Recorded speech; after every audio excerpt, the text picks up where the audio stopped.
Sore itu, gue mulai perjalanan, bukan buat naik gunung, bukan juga buat camping. Kali ini arah langkah gue pulang.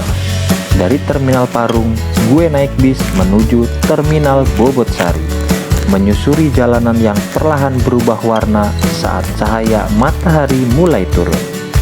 Setiap suara klakson, bayangan gedung, dan siluet pepohonan jadi bagian dari cerita pulang gue hari ini. Di balik jendela yang berembun, gue duduk diam, ngebayangin wajah yang bakal gue temui di ujung perjalanan.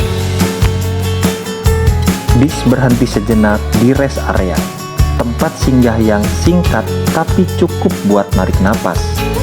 Gue turun, cari makan seadanya, buang penat, buang air kecil.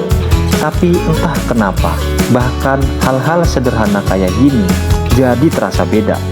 Mungkin karena di ujung perjalanan ini ada seseorang yang selalu gue tunggu. Sebelum lanjut, petugas naik ke bis, satu persatu penumpang dicek, memastikan semua kembali duduk. Dan gue cuma bisa duduk diam sambil ngebayangin pelukan pertama waktu sampai nanti. Dari balik kaca jendela, malam terus berjalan. Cahaya lampu jalan nyaris jadi satu-satunya yang nemenin gue. Bis mulai nikung, naik, menembus pegunungan dalam gelap. Tapi entah kenapa, perjalanan ini terasa hangat. Mungkin karena hati gue udah sampai duluan ke orang yang gue tuju. Langit mulai berubah dari hitam pekat ke biru abu-abuan. Sinar pagi pelan-pelan nyelip masuk ke celah pepohonan. Itu tandanya sebentar lagi kita akan sampai. Ya, kita udah sampai di Terminal Bobotsari. Kita tinggal lanjut naik ojek. Let's go. Tanpa banyak basa-basi, datang bapak ojek nanyain mau kemana. Dan si bapak langsung muter badan, lari kecil ke arah motornya. Dan saat itu gue sadar, bahkan orang asing bisa terasa familiar saat tujuan kita sama. Kadang perjalanan bukan soal jarak, tapi soal siapa yang kita tuju. Dan setiap langkah kecil selalu punya arti yang besar. Inilah gue, Gunadi Explore.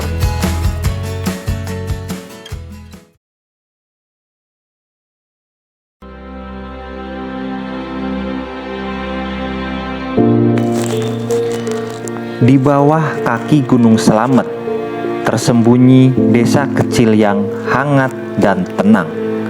Tempat di mana waktu seolah berjalan lebih pelan.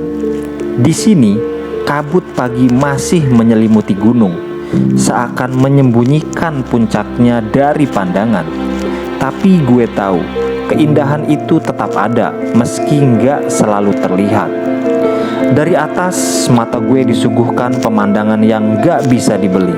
Rumah-rumah sederhana, jalanan kecil yang melingkar tenang, sawah yang hijau luas, ladang jagung dan kebun singkong yang tumbuh tanpa banyak suara.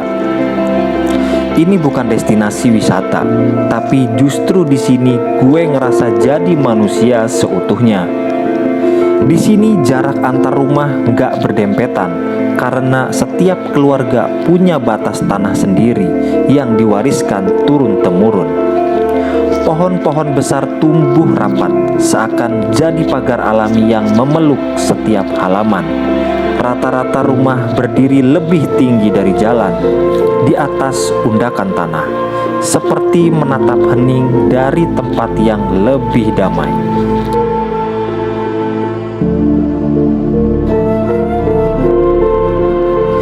Di pekarangan rumah, dapur masih mengepul dari pawon. Tungku kayu yang menyimpan banyak rasa dan kenangan. Air dibiarkan mengalir tanpa henti, langsung dari sumber alam, masuk ke kolam ikan dan terus mengalir, menyapa jalanan kecil yang tak pernah bising. Ayam-ayam bebas berkeliaran tanpa pagar, tanpa pembatas, seperti hidup di sini yang gak pernah terburu-buru. Ini bukan tempat yang ramai, tapi justru karena itu setiap sudutnya terasa lebih berarti. Karena petualangan itu bukan cuma tentang menaklukkan alam liar, tapi juga tentang mengenali akar dan menyatu dengan kehidupan. kehidupan yang sederhana. Dari semua masakan yang pernah gue coba, nasi goreng selalu jadi andalan. Sederhana tapi penuh rasa. Dan entah kenapa, istri gue selalu percaya kalau urusan nasi goreng biar gue aja yang handle. Pagi itu rumah masih tenang. Semua orang lagi istirahat setelah acara semalam. Tapi tangan ini mulai gerak sendiri, nyari bumbu, nyiapin rasa buat mereka yang lagi lelah. Gue ambil bawang merah, bawang putih, cabai hijau yang warnanya secerah niat gue pagi itu. Satu persatu gue kupas pelan, kayak lagi buka babak baru dari perjalanan kecil hari ini. Ulekan batu gue pegang erat. Gue mulai ngulek satu persatu sambil ngerasain bau bumbu yang makin tajam, kayak tanda kalau dapur ini udah siap hidup lagi. Bumbu yang udah gue ulek, gue tuang ke atas minyak panas.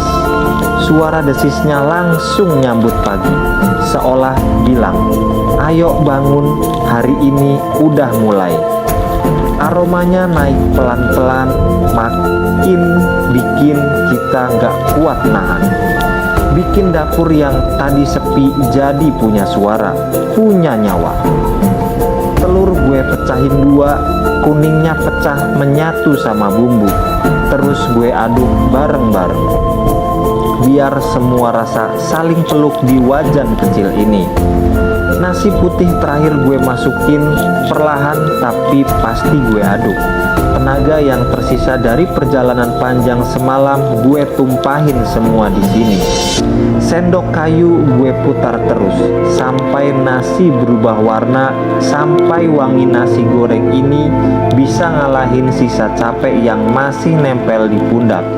Bukan soal enak atau enggaknya, tapi soal niat dan rasa yang gue titipin di tiap adukannya. Dan sambil gue aduk, gue juga mikir, habis masak gue mau jalan sebentar. Ritual kecil ke pasar Bobotsari, nyari yang seger, yang khas dari kota ini. Setelah dapur gue hidupin pagi itu dan wangi nasi goreng masih nempel di udara, gue pergi keluar rumah, gak buru-buru. Ini bukan sekedar belanja, tapi semacam ritual kecil yang selalu gue cari tiap pulang kampung. Gue orang Purbalingga, dan meskipun udah sering kesini sejak kecil, tiap mampir ke pasar Bobotsari rasanya tetap beda. Ada aroma masa lalu yang selalu gue temuin di antara keranjang sayur dan tumpukan bumbu dapur. Pasar ini gak pernah terlalu ramai, tapi selalu cukup buat nyambut langkah gue pagi itu. Suara penjual sayur, tumpukan cabai yang warnanya nyala, ibu-ibu nawar ayam sambil senyum, semuanya terasa akrab. Bukan karena tempatnya, tapi karena kenangan yang masih tertinggal.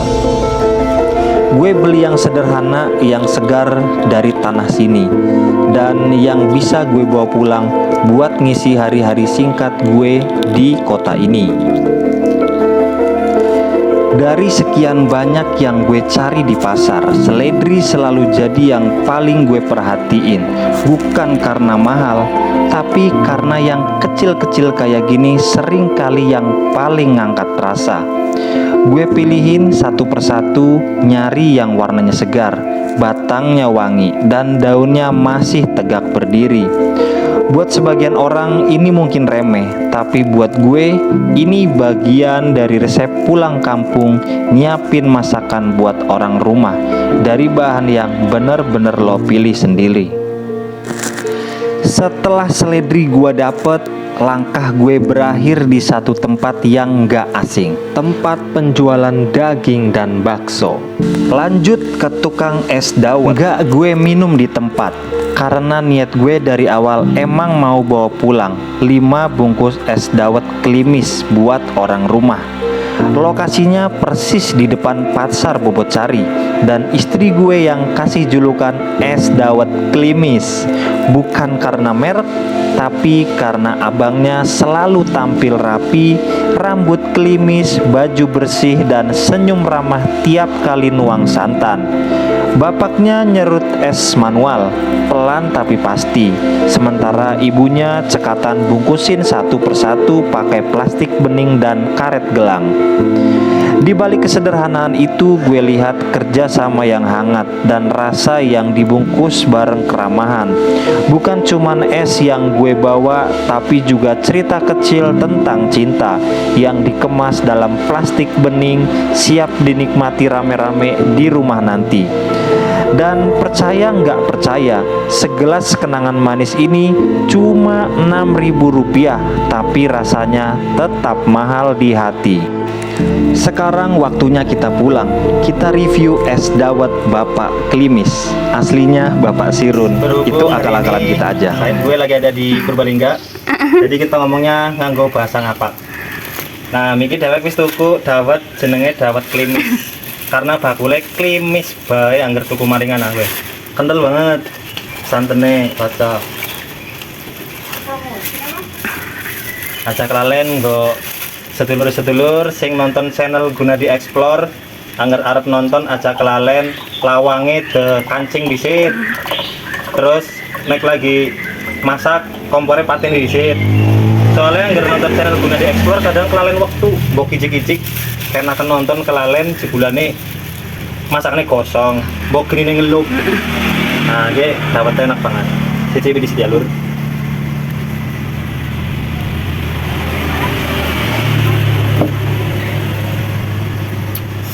Repol. Oke, nanti habis dari sini gue mau coba explore ke kampung halaman gue di rumah emak. Oke, tolong korengin terus channel Gunadi Explore. Thank you.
Setelah dari rumah istri, gue putuskan buat mampir sebentar ke rumah ibu.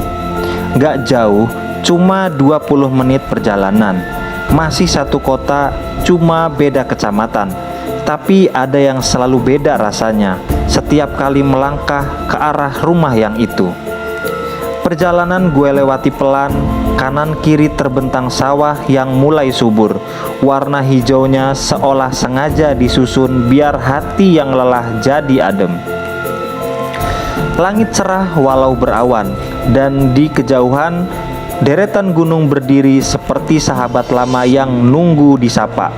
Gue terbangkan drone tinggi-tinggi biar bisa lihat semua dari atas.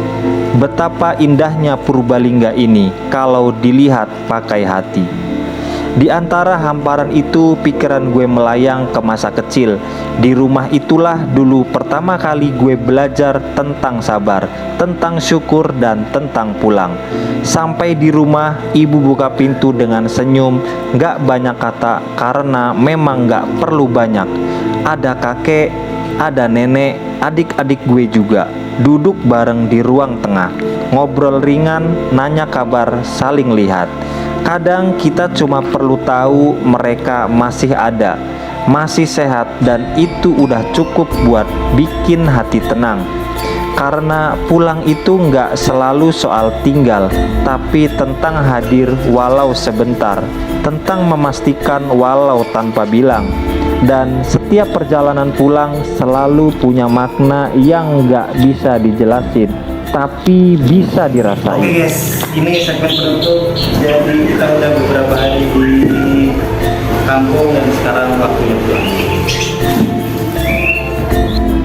Hari ini bukan tentang destinasi jauh, bukan juga tentang petualangan besar, tapi tentang pulang dan tentang mereka yang bikin setiap perjalanan berarti, tentang senyum ibu, tentang genggaman istri, dan tentang aroma dapur yang nyambut gue pulang.